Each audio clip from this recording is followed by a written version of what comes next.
Okay, great. Also, Joe, don't forget the Bridge Summit, sir.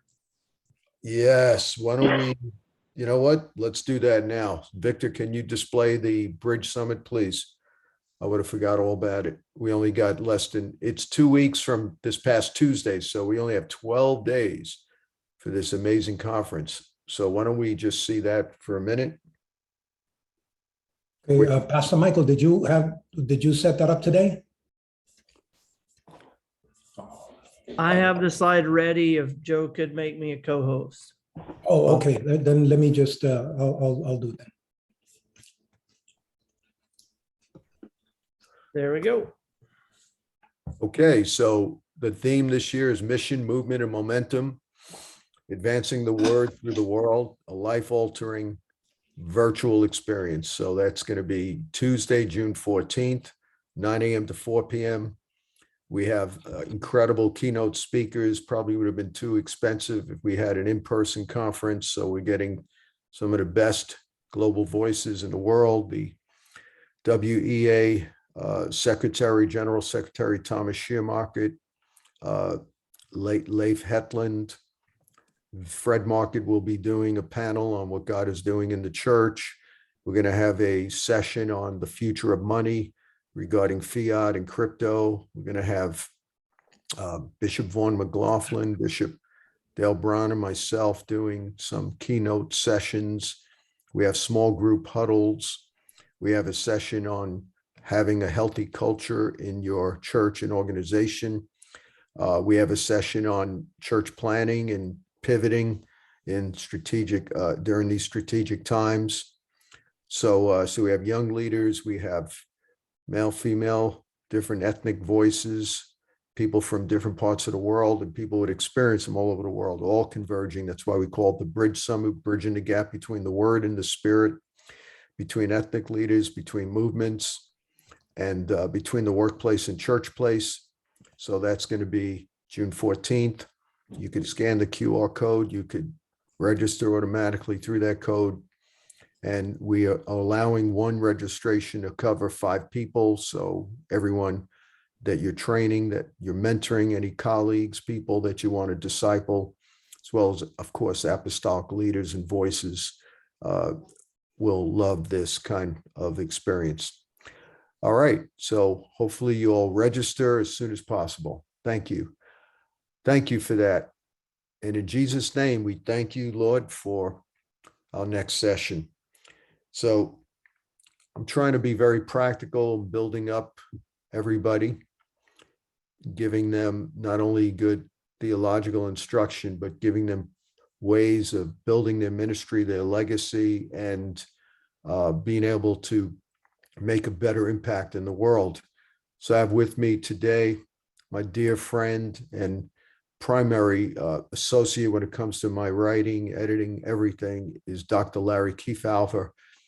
And along with Dr. Larry is Dave Hale.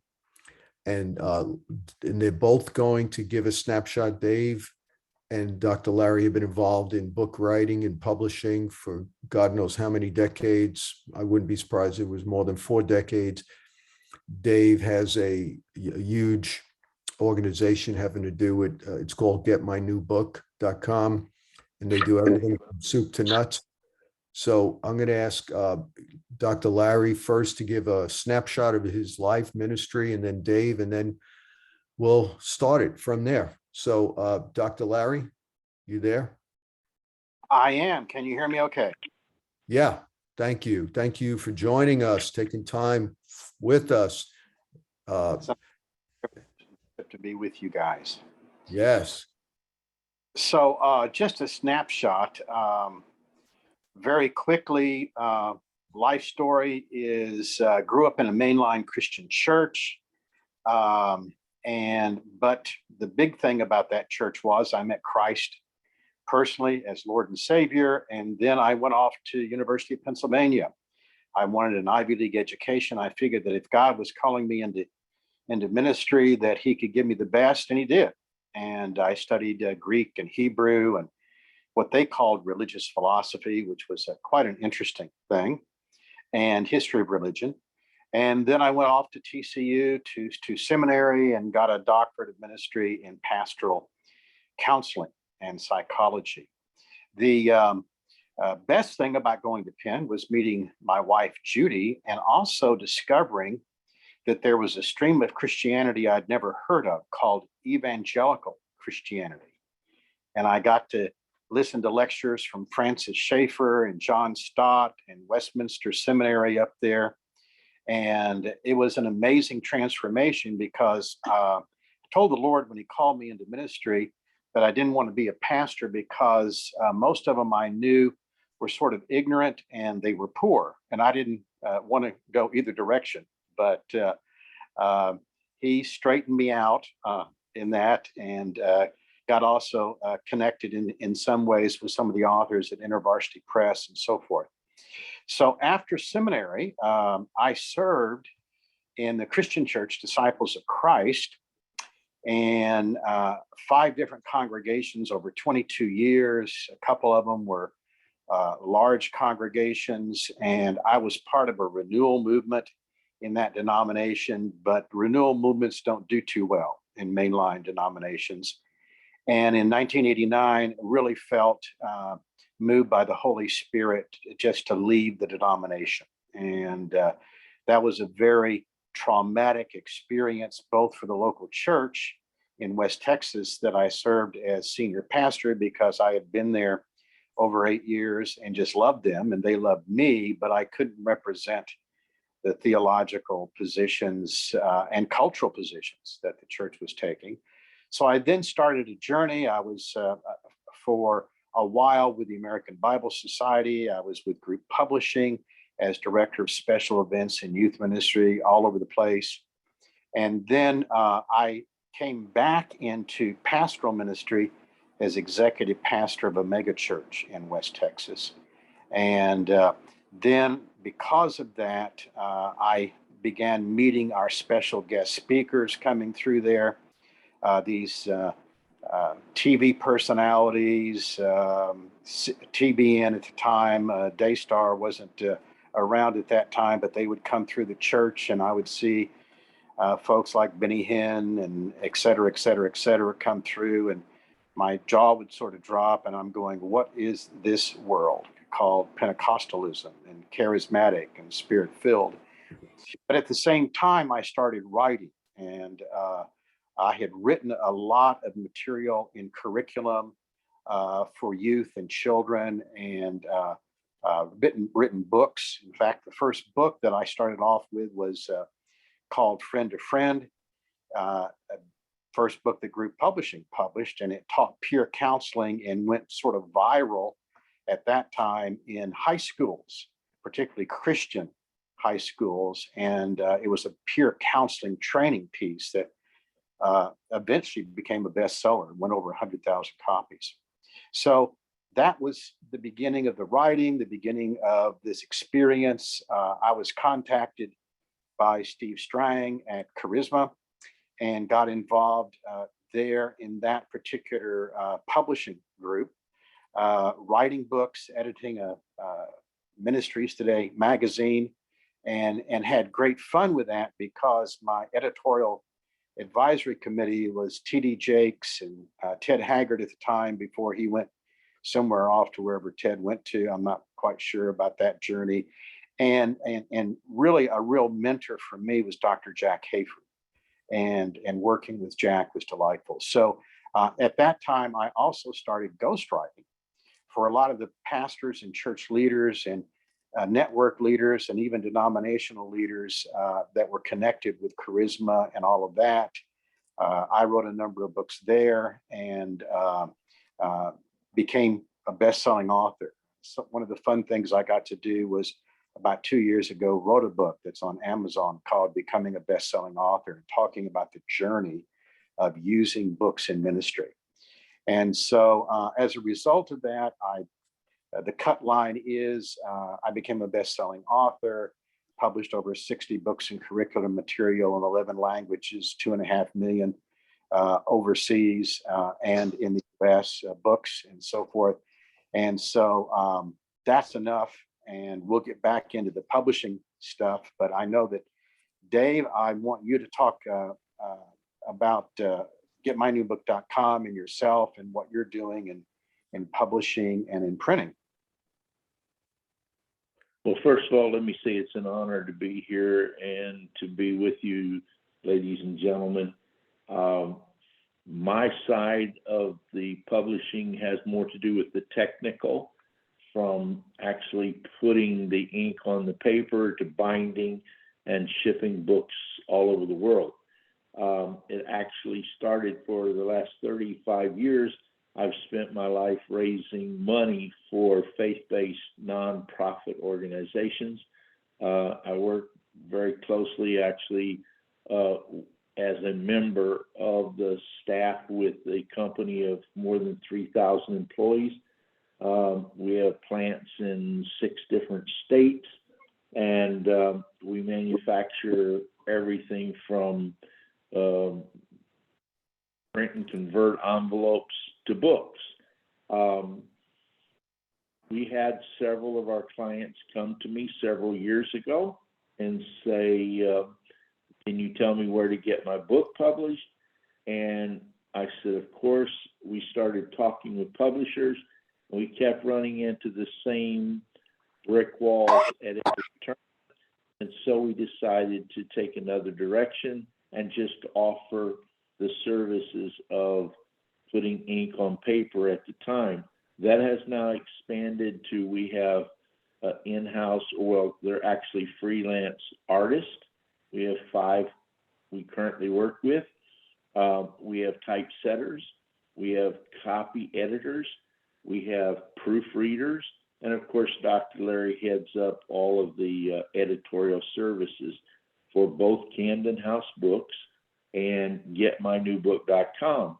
And the reason we called getmynewbook.com is because when I was a young boy growing up in my father's church, every speaker we would have would always remind the audience before he started his sermon to be sure and stop by the book table and get my new book. And so I thought that was a nice name.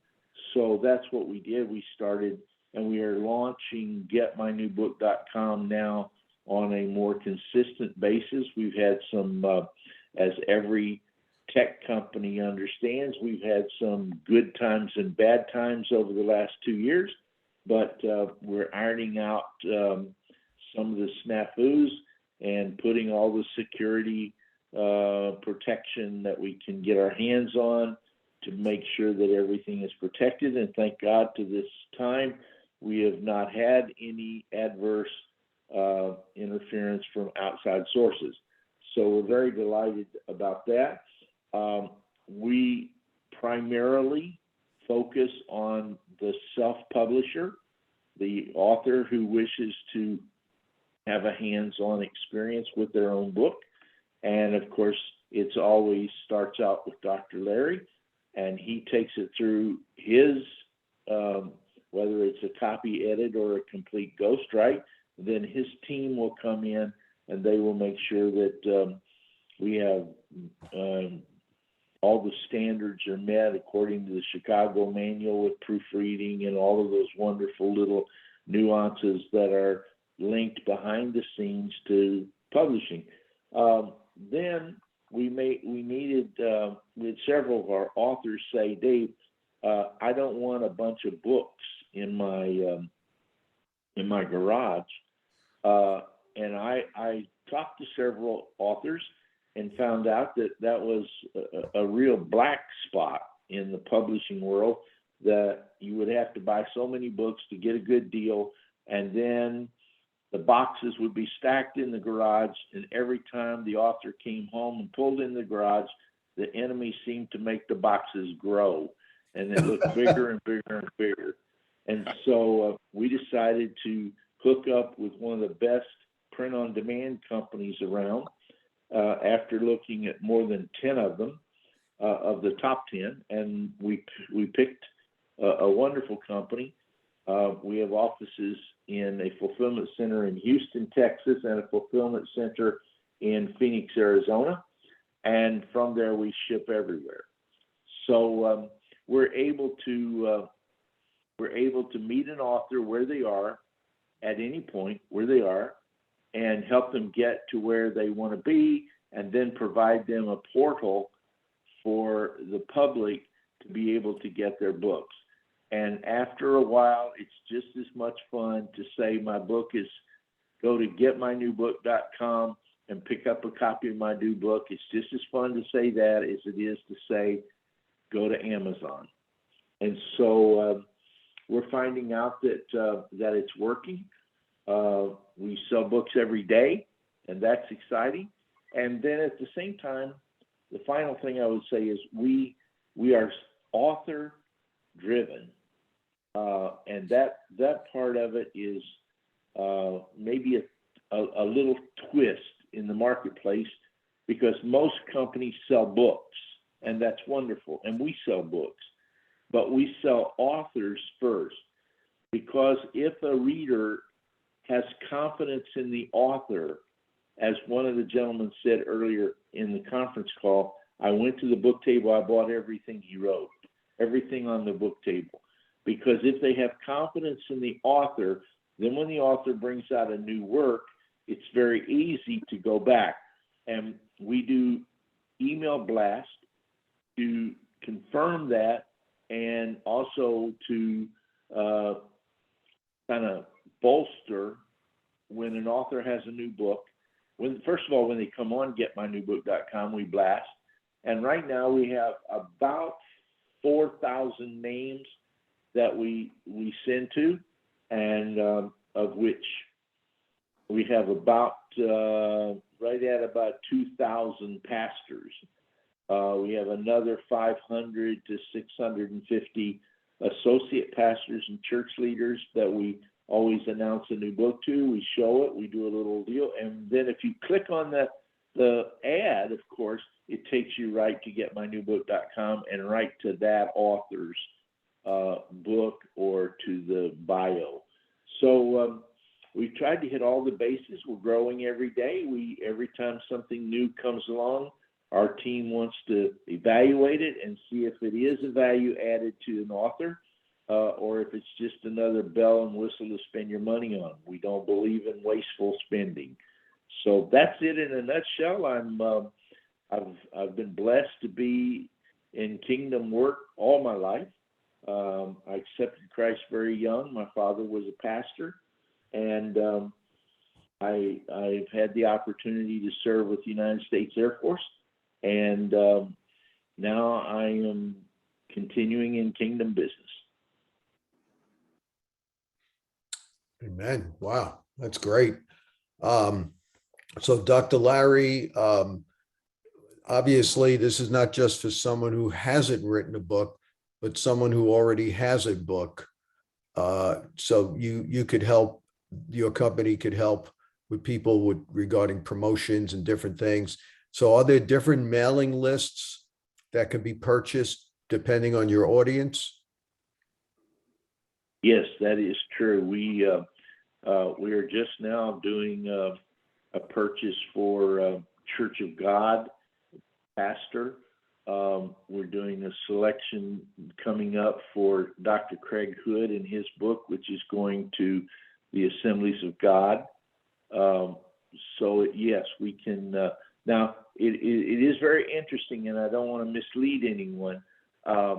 We are somewhat currently, even though we're growing our own list, sometimes we're a little bit at the availability of a list. A gentleman called me the other day and he said, I want the names of all the pastors. Dave, give me the names of the pastors and the email addresses. I want to blast out my new book. Well, he told me that they had over 1,300 churches in the country. When we went to the 5 different brokers that we used, only one broker had a list, and he only had about 80 names. So if a list has not been cultivated, of course, then our hands are tied. But to every list that is cultivated and has research has been done on it, then yes, those names we have access to them, and they range everywhere from 2 or 3 cents a name all the way up to 10 10 cents a name. That's the highest I've ever paid. But we wanted churches, we drilled down and we wanted to go to pastors and associate pastors of congregations of 500 or more. That's what the author wanted, and that's what we did. And of course, we paid more for the names, but we got a higher response because we were laser marketing instead of just blasting. Wow. Okay, well, so Dr. Larry, being that you're coaching the authors, let's assume somebody here has not written a book. What are some of the main essentials we need to know about it? And how important is book writing related to our legacy and our voice? Well, that's a great question. And while I'm thinking of it, a lot of the things I'm saying are in PDF form, and I would love to share those with your list. So if you would blast out my contact information, website and phone number and email to all the people who are participating in this, if they then contact me, I'll be happy to send them. I've got a little PDF called Self-Publishing Your Christian Book, about 60 pages. That is a great tool. I've got one, Writing with Impact, which is another excellent tool, and the Wheel of Book Structure. I'd love to send that out to all the guys and ladies as well, so that they have those kind of resources to refer to. So let's just start off, because one of the things that I'm needing to move over here and plug my phone in before it dies. There we go. One of the things that people come to me and say is well, I've got a book, I've already written something, or I've got sermons or lectures, or I've got a dissertation. We want to do a book that's going to leave a legacy for our entire network or ministry and all. We've done legacy books for Kalinda, Daniel Kalinda, Christ for All Nations, and of course, Reinhard Bunke. I was involved with him and then Daniel in doing their legacy books about Africa and all of the wonderful revival that's gone on there through CFAN. Morris Cirilla did a legacy book with him, Bill Wilson. So you can do a legacy book for a network or an organization, a ministry, a church, as well as your own personal books, and you're leaving a legacy in print. And I encourage everyone who's in ministry not to take your book to the grave with you. You need to publish good news. And so the first thing that you want to consider, and this really surprises people, is that when you do a book, you need to start with marketing and sales and work backwards. Every book has to have a business plan and a marketing and sales strategy. Because why in the world would you go to all the trouble and expense of writing a book and then not get it out to thousands of people? I have people, a lot of times, we do as many as, over the past 15 years, we've done anywhere from 75 to 110 book projects a year with my editorial team. And many of those people self-publish, and the typical thing that I hear back from them is, well, we've got these books, and like Dave Hale was saying, I've been with this other self-publisher, or I'm working, with you, and I want to self-publish the book, but I've got 200, I got 500 books from another publisher in my garage, or a couple thousand, or how do I get the book out? I don't have any way to do that. And that's one of the reasons that I've been working so many years with Dave to help with getmynewbook.com, because you need a digital marketing platform for you and your message. So my mindset is becoming a best-selling author has the subtitle 21 Proven Profitable Pointers for Marketing and Selling You and Your Message. Because if you don't get it out there, don't waste the time. And so we're going we're going to come to that. You have 4 steps when you're involved in self-publishing a book. First step is writing the book, organizing the book, putting the book together. The second step is, of course, editing. The third step is production, which is all the pre-press and the cover design and the typesetting, the interior design of the book, getting everything ready and pre-press for the book to be either printed physically. Of course, now we have digital books, EPUB books that are out there as well. And so we're looking at everything that's involved in producing the product that's going out there. And then, of course, the fourth step is distribution, marketing, and sales of the book, and getting the book publicized to the key market. Now, when an author is writing a book, I say this: what is the premise and the purpose of the book? And that's like the hub of a wheel, of a wagon wheel, if you will visualize that.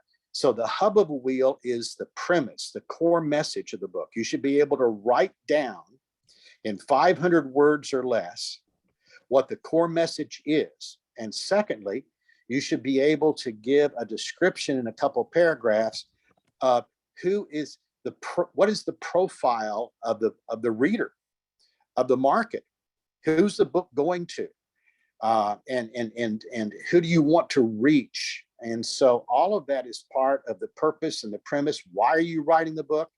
And is this something that is going to what audience? Defining your market. Then I say 2 things to an author.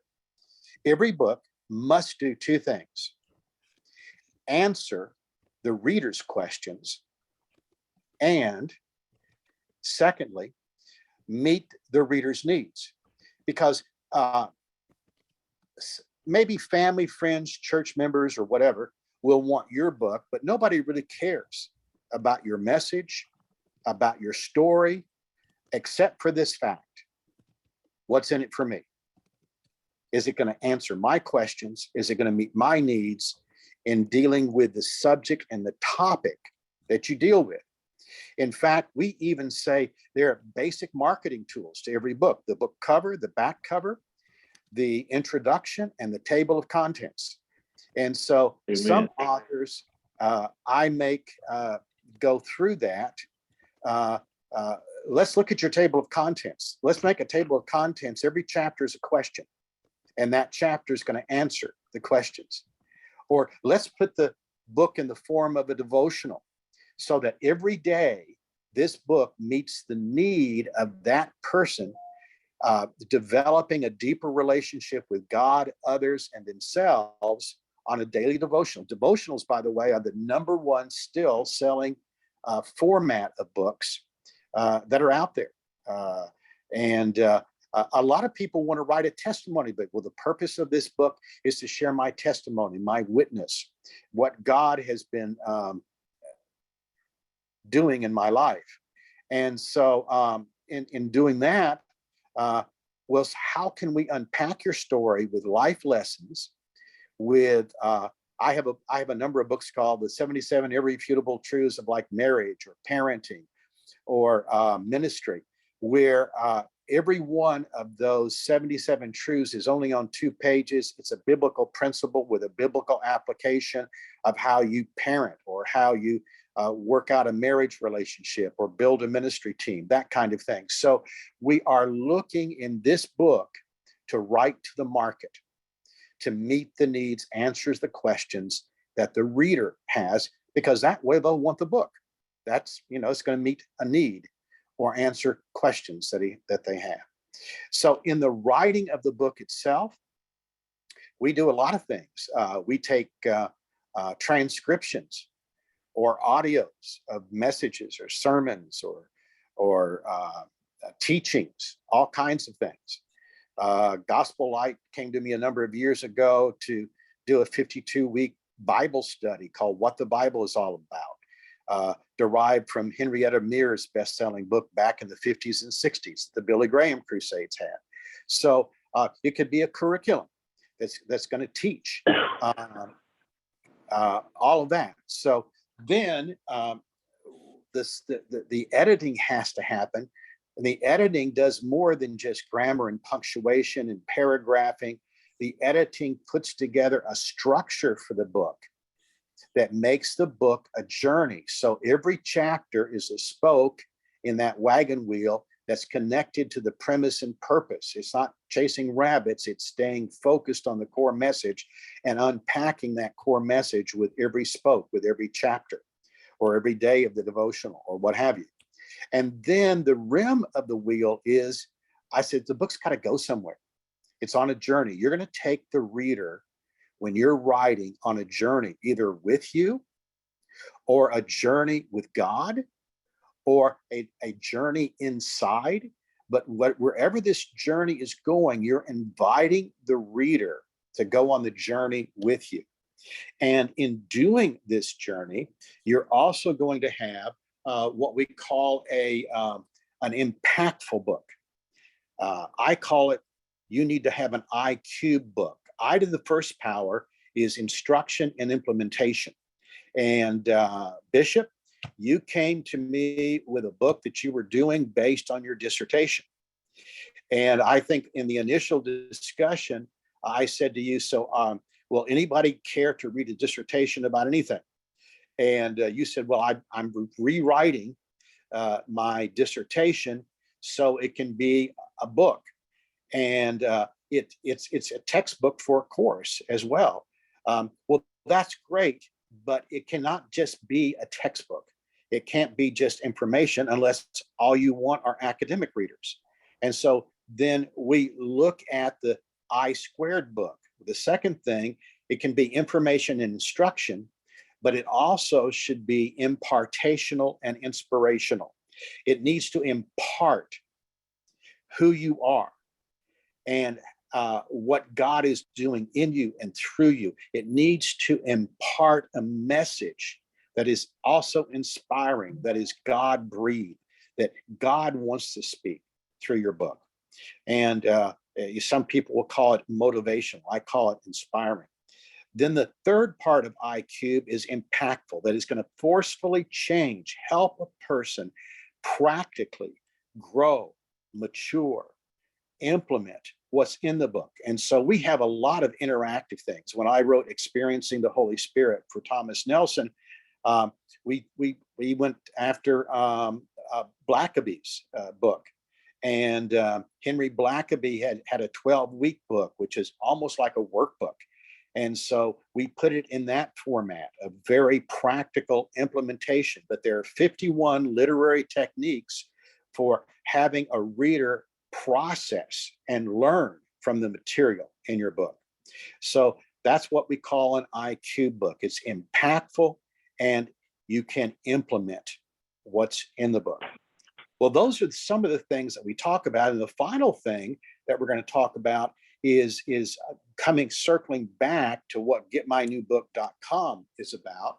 And getmynewbook.com is about you having a way to produce the book, but also to have it online. You have an author page, you have a page for each book, you have a page where you can write blogs, you have a website is what you have. And this is your website, your ability to market and sell your message and yourself. As Dave said, people buy books by certain authors because they have a relationship, they have a reputation, they have a message that readers need and want to read and want to hear.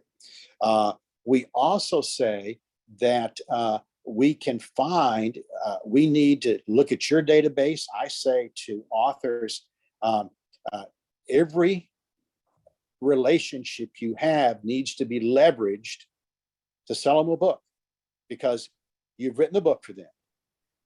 They need the book. It answers questions that they have. There's a book out entitled Heaven, and all the questions people have about heaven.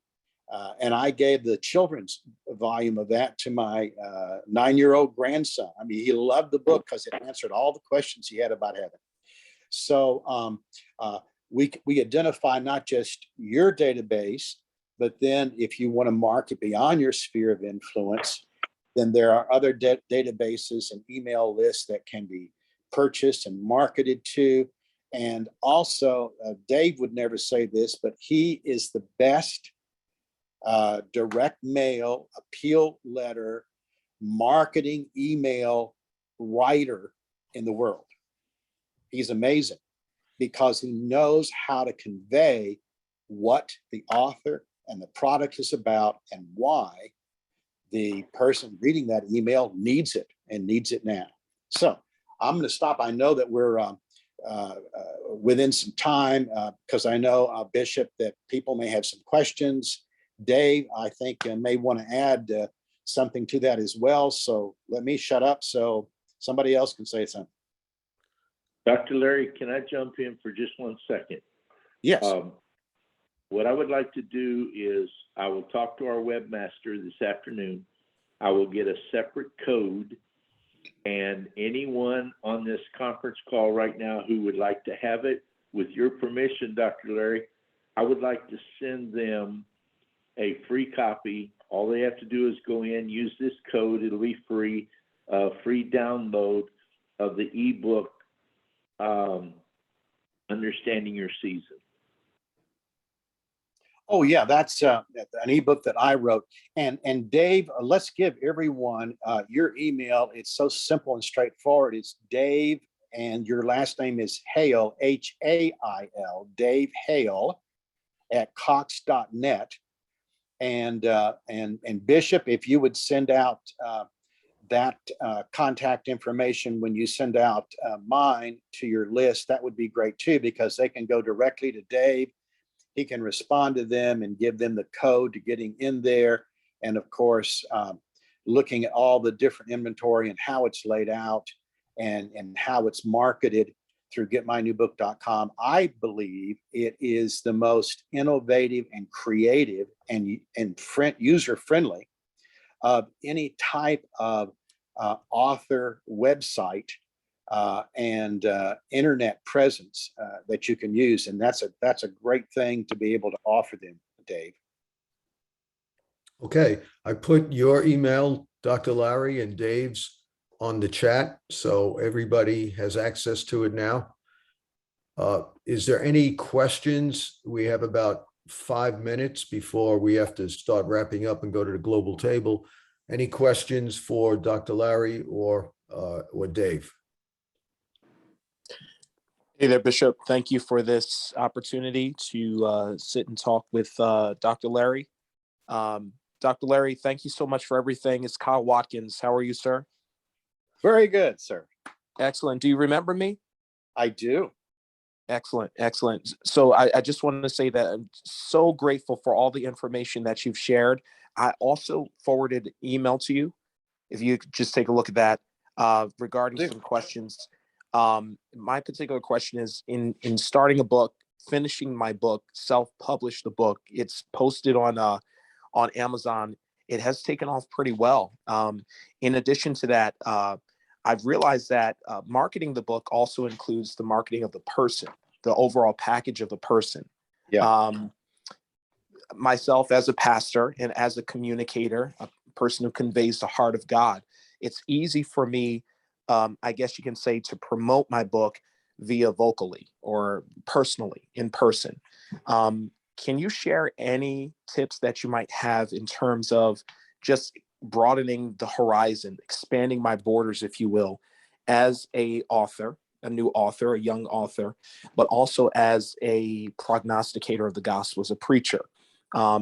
Any tips that you can share in just expanding myself a little bit more to more spheres of influence? Sure. So let's go back to getmynewbook.com. You're a perfect person who already has a book. You own your publishing rights. You own your print files. Right.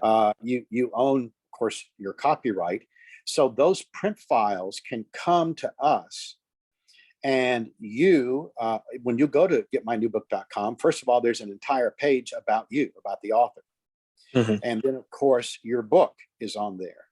And then I would say to sit down with Dave Hale and myself and to put together a marketing strategy that involves, first of all, marketing your book and your message and how to use it.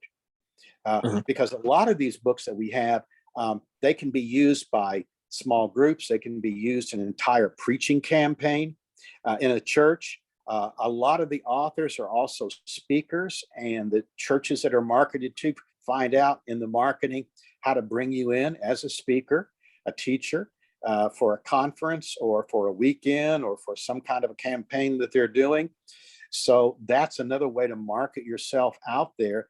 And then we would look at denominational and network list of church leaders and kingdom and business leaders that would benefit from knowing about your book and beginning to test market to them and see there again the responses we get out and build your sphere of influence. Oh, wow. Thank you. Yes. I'd love to explore some more options there for sure. That'd be Definitely I looking would forward to an opportunity. I would just throw this in. There is a word that the world has stolen from us, as they have with several, but there are some places where the word profile is a very valuable asset to your arsenal. And what you do is you find that group of people. We do this in direct mail all the time. For someone who buys this book, then would Kyle Watkins' book also fit? And then we rent that name and give them the opportunity to participate, and they like the subject or they like the support material that we send with it. And then that expands your sphere of influence because their friends then become your friends. And that is the fastest way. There is no advertising better than third-party endorsement. If a friend of yours endorses the book, it's even better than you endorsing it. Yeah. I've always felt that an influencer market is one of the best ways to increase your chances of marketing a book. When getting these books into the hands of individuals who have influence beyond my sphere of influence, and whether that be a marketing post on their social media page or taking pictures, being very intentional about that is very beneficial. So thank you so much for the information.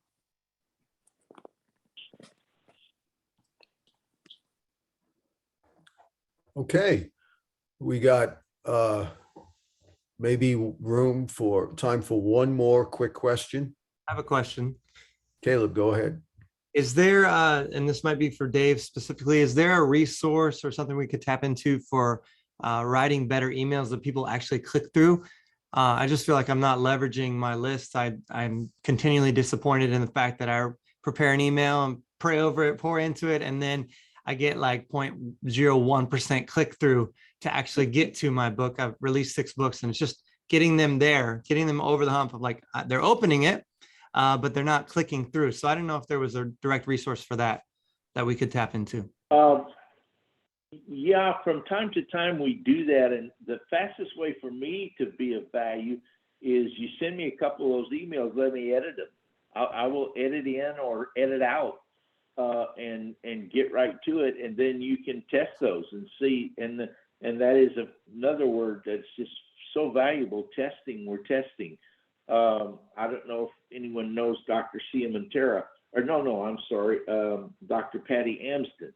Dr. Patty Amsden's written a book, just brought out Ecclesia Council, The Story of Two Families. And it's an awesome book. I've not read all of it, but I've scanned enough of it and talked to people who've read it. And what we did is no one has said, okay, wait a minute, stop this whole machine. This is a female author. This is a woman. So we backed up, we took her marketing material, and she has a great staff, but we started marketing just to women, and we've doubled our sales in the last 30 days. In fact, she was March's #1 bestseller, and April numbers say she was number 2, and it looks like in May she might have moved back up to number 1. I haven't seen the numbers on her book yet. But yeah, just little nuances like that sometimes will tilt the scales in your direction, and you go, wow, how did I miss that? Right. So I guess, yeah, that's wonderful. And I would really appreciate the opportunity to have you edit some of my stuff. Is there a, like, I guess I'm looking for a coaching or something to where I don't have to bother you each time I want to have an effective email. Does that make sense? Like, I want to learn how to market. I think that's the thing I'm really missing. So I didn't know if there was a direct avenue to leverage y'all's experience or receive from you in that way, just the marketing end of it. Well, there two real quick things I'll say. The word says you have not because you ask not. But from 40 years of doing this, both in direct mail and in the publishing business, I would say be real careful. There's also the other side of that coin that says you have not because you asked the same person too many times. So when you send out an email, and there's all kinds of technical stuff out there on the internet that'll tell you, okay, no impression is made until the 20th impression. Nah. I can prove all that wrong because we have a neuroscience team with our direct mail company where we go to major cities and we go to shopping malls. You've maybe seen us, and we have you watch commercials and rate them on a dozen different ways. And we have learned that you can be there frequently as long as there is something different about it that catches their eye first. And that almost becomes then a substantiator or a supporting document to something they've already seen. And if you do it right, you can build on that until they say, wow, I wonder why I haven't gotten that book yet. Or why haven't I given to that organization yet? Shriners Hospital. We took Shriners Hospital and we tenfold in less than 3 years their total income from television ads. But we went to a boy who was in there, and Alec is the little boy in the wheelchair. He's now a young man, has a job, drives a car. He's a walking, talking miracle. But he's the one who holds up the blanket and says, we'll send you an adorable blanket when we hear from you.